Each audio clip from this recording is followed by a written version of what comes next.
हरियाणाના નૂમાં Delhi Mumbai express way પર selfie લેતી વખતે એક વિદ્યાર્થીનું દુઃખદ મૃત્યુ થયું। આ ઘટના બાદ પરિવાર શોકમાં છે। મુહિન 12મા ધોરણનો વિદ્યાર્થી હતો અને ફિરોઝપુર ઝિરકામાં બોર્ડની પરીક્ષા આપીને ઘરે પરત ફરી રહ્યો હતો। ઘરે પાછા ફરવાના બદલે તે અને 3 મિત્રો ફિરોઝપુર ઝિરકાના માહુન ગામ નજીક દિલ્હી મુંબઈ એક્સપ્રેસ વે પર પહોંચ્યા। 4 મિત્રો એક્સપ્રેસ વેની બાજુમાં ઊભા રહ્યા અને તેમના મોબાઈલ ફોનથી વિડિયો ઉતારી રહ્યા હતા। एक झड़पी पिकअप ट्रके मोहिन ने टक्कर मारी। टक्कर एटली गंभीर हती कि मोहिन रस्ता पर पड़ी गयो। तेने गंभीर ईजा थई। घटना स्थळे हाजर लोकोए तात्कालिक तेने बचावવાનો प्रयास कर्यो, परंतु रस्तामां ज तेनुं मोत निपज्युं। बिहारना बेतियाना सुप्रिया सिनेमा रोड पर एक मोटो मार्ग अकस्मात थयो हतो। इंडियन गैस सिलेंडरथी भरेला ट्रके 3 मोटरसाइकलने कचड़ी नाखी, જેમાં એક વ્યક્તિનું ઘટના સ્થળે જ મૃત્યુ થયું અને એક મહિલા ગંભીર રીતે ઘાયલ થયા। ઘાયલ મહિલાને સારવાર માટે હોસ્પિટલમાં મોકલવામાં આવી। પ્રત્યક્ષદર્શીઓના મતે અકસ્માત દરમિયાન એક સ્કૂટર ટ્રક નીચે ફસાઈ ગયું। ટ્રક ચાલકે સ્કૂટરને ઘણા દૂર સુધી ખેંચી લઈ ગયો। એવું કહેવાય છે કે સ્કૂટર લગભગ 200 મીટર સુધી ટ્રક નીચે ફસાઈ ગયું।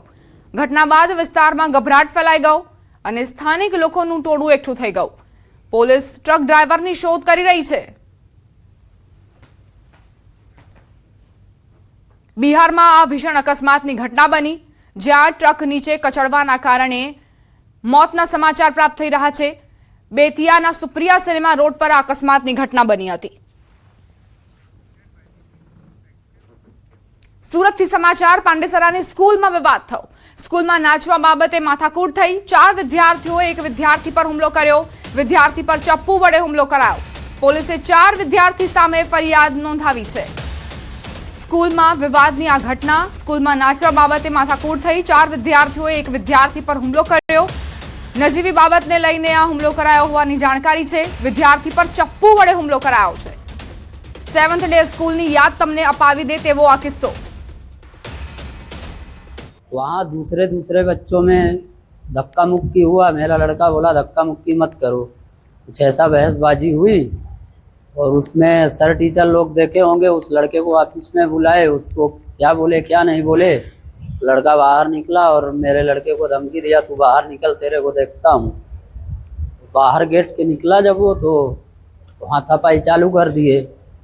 इसको मालूम नहीं था कि वो चाकू लेके आए हैं। ये भी पलटवार में हाथापाई किया। उसके बाद वो पीछे से दूसरा कोई चौथा या 5वां लड़का था, वो पीछे से चाकू मारना चालू कर दिया। રાજકોટથી સમાચાર। મશીનમાં આવી જતા મજૂરનો હાથ કપાયો। જેતપુરના નવાગઢ વિસ્તારમાં દીપા ટ્રેન્ડિંગ નામની કંપનીની ઘટના। મશીનમાં ધોલાઈ કામ કરતા સમયે મજૂરનો હાથ મશીનમાં આવી ગયો। મજૂરનો હાથ મશીનમાં આવી જતા ગંભીર રીતે ઈજાગ્રસ્ત મજૂરને ગંભીર હાલતમાં સરકારી હોસ્પિટલ ખસેડાયો। ઈજા ગંભીર હોવાથી વધુ સારવાર અર્થે જૂનાગઢ ખસેડાયો છે। मशीन में આવી જતા મજૂરનો હાથ કપાયો હોવાની જાણકારી। તાત્કાલિક તેને હોસ્પિટલ ખસેડવામાં આવ્યો, પરંતુ ઈજાઓ ગંભીર હોવાના કારણે જૂનાગઢ રેફર કરાયો।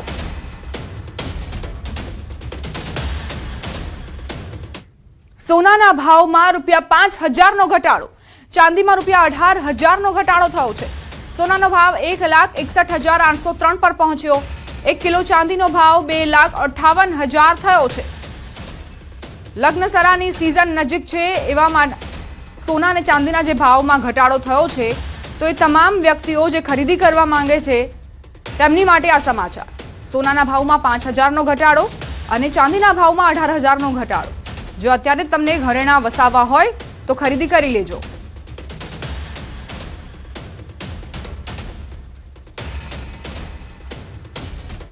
દ્વારકાના ખેડૂત આગેવાન પહોંચ્યા સચિવાલય। હાઈ ટેન્શન વીજ લાઇન અંગે વિરોધ, બજાર અને જંત્રી કિંમત વચ્ચે વિસંગતતાના આરોપ। વીજ લાઇનમાં વળતરની અસમાનતાનો આરોપ મુકાયો। સચિવાલય પાસે ખેડૂતો એકઠા થયા। હાઈ ટેન્શન લાઇનમાં સમાનતા માટે માંગ। વિવિધ જિલ્લાના આગેવાનો પહોંચ્યા સચિવાલય। અગાઉ પરિપત્ર બહાર પાડવાનું આશ્વાસન આપ્યું હતું। આશ્વાસન પર સરકાર ખરી ઉતરે તેવી માંગ। કિસાન સંઘે પણ આંદોલન કર્યું હતું।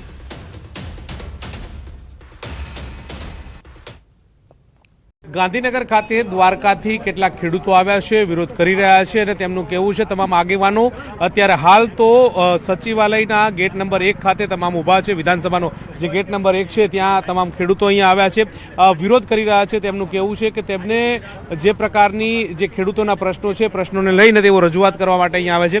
ખેડૂતો પણ છે, તેમની સાથે વાત કરીશું. શું પ્રશ્ન છે, કોને રજૂઆત કરવાનો છો અને રજૂઆતનું કારણ શું?